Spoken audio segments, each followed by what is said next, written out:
je me suis rendu compte effectivement qu'il y avait bien une autre manière de poser les choses, d'appréhender, tout simplement la relation, ça c'est sûr et j'adhère complètement à ce qui vient d'être précisé. La question, c'est de se dire comment, sur le plan plus institutionnel, on arrive à faire ce transfert, hem, de la médiation professionnelle sur le champ du débat public, enfin ce qu'on appelle le débat public, comme je ne voudrais pas réduire, simplement à ce qu'on a fait dans le code de l'environnement, qui est important parce que, là, il y avait des associations, des acteurs qui ont poussé, et qui ont montré et là, nous sommes avec un magistrat, et qui a éprouvé lui très concrètement, des situations où il a vu les limites, bien, c'est vrai de l'édifice institutionnel et dans son fonctionnement, classique.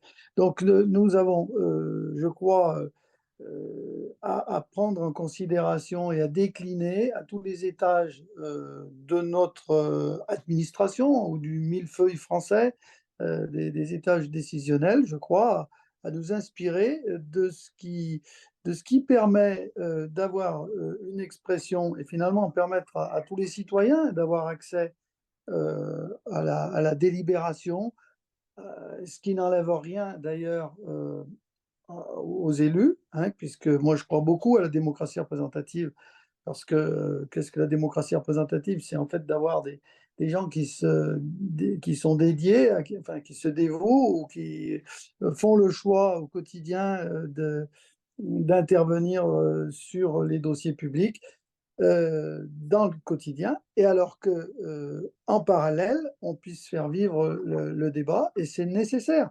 Nous les élus, on se nourrit tous les jours des réflexions de nos concitoyens et d'ailleurs, je veux le dire, j'ai parlé de la défiance, mais je veux dire aussi qu'une majorité de nos concitoyens et une large majorité, sont vraiment demandeurs d'un échange nourri avec leurs élus.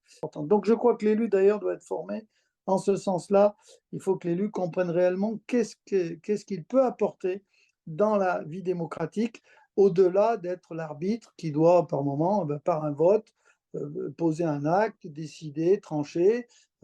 C'est le cas à l'Assemblée nationale quand on vote sur des amendements, quand on vote un texte global, quand on fait des propositions. Bon, on fait des choix. Quand on a une parole, via les réseaux sociaux, dans les médias, ou même dans un webinaire, on exprime des choses et on en fait des choix.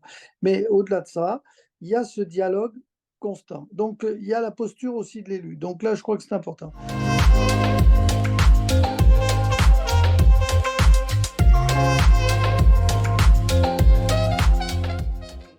Or, je crois important, moi, quand j'accompagne, les personnes, parce qu'il y a des changements, parce qu'il faut, aller de l'avant, j'ai toujours en tête ces 3 axes qui sont l'avant, hein, le pendant, donc la crise, par moment, c'est le présent, donc il peut y avoir une crise, donc il faut intervenir rapidement, hein, et puis l'après, c'est-à-dire le suivi.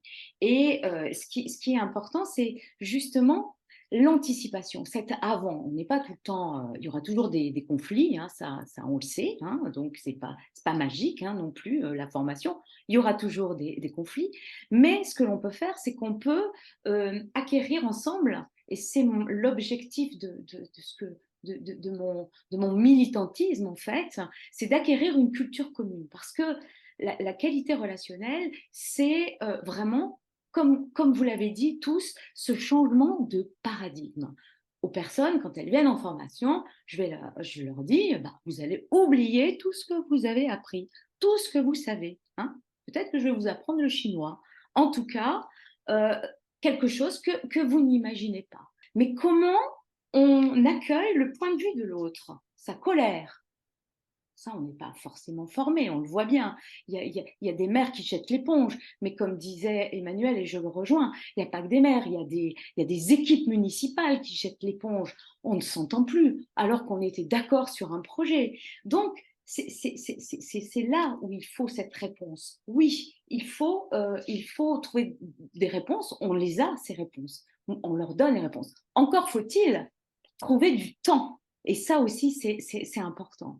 Et je remercie Emmanuel d'avoir trouvé le temps de venir ici pour justement exprimer différents points de vue et peut-être que, voilà, se sortir de la tête du guidon, de ne pas être toujours en train de pédaler, mais parfois de s'arrêter sur le bas-côté et puis de prendre le temps. Je crois que c'est ça. Donc, très concrètement, on peut imaginer des formations, on peut imaginer des conférences auprès des élus pour les initier à cette qualité relationnelle.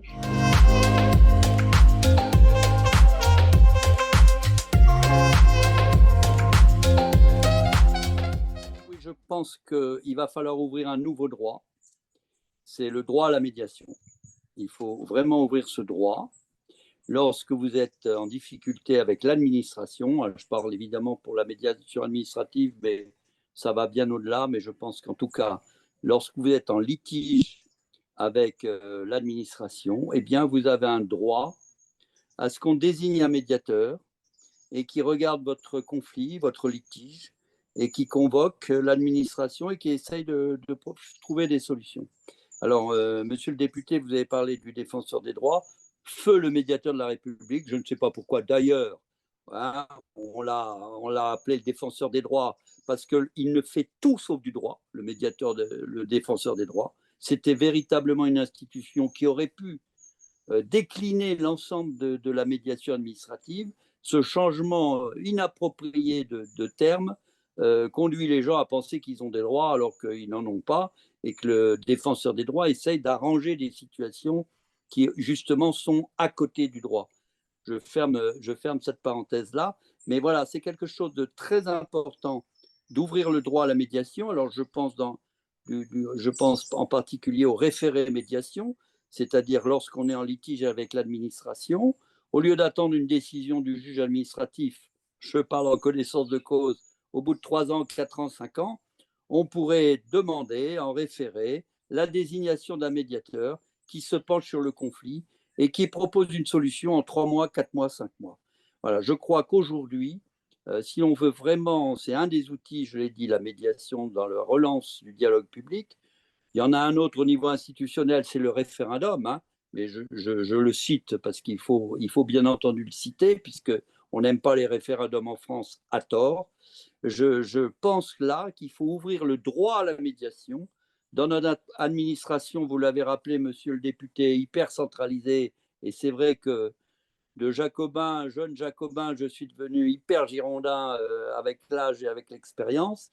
Bon, là, ça, c'est un autre sujet aussi, mais voilà, le droit à la médiation doit vraiment s'inscrire désormais dans notre cadre général et le recours à une médiation courte, rapide, gratuite, ça c'est très important aussi, ou en tout cas comment les personnes démunies peuvent-elles accéder à un médiateur rémunéré, sont des questions sur lesquelles nous allons également travailler au Conseil national de la médiation. J'ai lu des choses intéressantes sur la Finlande, et au moment où on parle beaucoup de harcèlement dans notre pays, je pense nous sommes très en retard sur beaucoup de sujets, et notamment celui-là. Et évidemment, la formation à la médiation à l'école, mais et pour agir très concrètement sur des problèmes de harcèlement. Voilà, un enfant peut très bien régler un problème de harcèlement entre deux de ses camarades. Enfin, il y a des tas d'idées novatrices qu'on peut développer. Il y a un enjeu d'éduquer, d'instruire tôt pour acquérir les outils.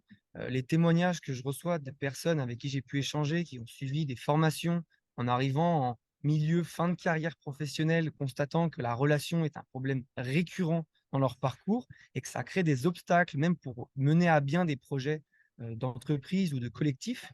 Ce qu'ils témoignent, c'est de pourquoi je n'ai pas été informé ou formé plus tôt de ce sujet. Et lorsqu'on se tourne vers l'éducation nationale, les systèmes d'instruction aujourd'hui, on peut constater aussi la place pesante du conflit et donc le sujet négatif que peut être la relation. Et oui, comme le disait Philippe Gazagne, il y a d'autres pays qui ne rencontrent pas ces mêmes problèmes. C'est bien qu'il y a donc des pratiques qui permettent de ne pas rencontrer des problèmes que nous rencontrons sur le territoire français. Parmi ces pratiques et parmi ces outils qu'on peut prendre ailleurs, il y a aussi ces expériences au sein des entreprises qui sont des organisations qui ont des enjeux, certes économiques, financiers, mais aussi des enjeux de faire vivre le projet de l'entreprise et qui cherchent des solutions. Et en cherchant des solutions, ils mettent le doigt sur de nouvelles manières de conduire des projets, d'impliquer les personnes, de fidéliser et d'entretenir de l'intérêt et de la motivation. Donc je pense qu'il y a à apprendre de nos voisins, que ce soit nationaux, mais aussi des acteurs économiques qui ont d'autres dynamiques que ces organisations publiques qui ont des choses qui ont des choses, super outils, mais qui ont aussi des choses à apprendre d'autres environnements qui sont déjà présents autour de nous. Donc en fait, c'est juste de composer avec les solutions qui existent. Donc, en somme, si je résume, et ça me permet de faire une super conclusion, il faudrait en fait entrer en discussion avec d'autres acteurs en fait pour renouer, repenser ce dialogue public et en tout cas le rechanter. Donc, discutons. Et donc, j'espère que ça vous donnera matière à réfléchir et à discuter donc, entre vous, autour de vous, et de poursuivre la discussion donc, avec nous, puisque je pense qu'on aura l'occasion sans doute de réorganiser d'autres webinaires dans ce style et sur ces sujets, ou en tout cas sur des sujets annexes. Donc j'espère que vous avez apprécié l'échange qu'on a eu.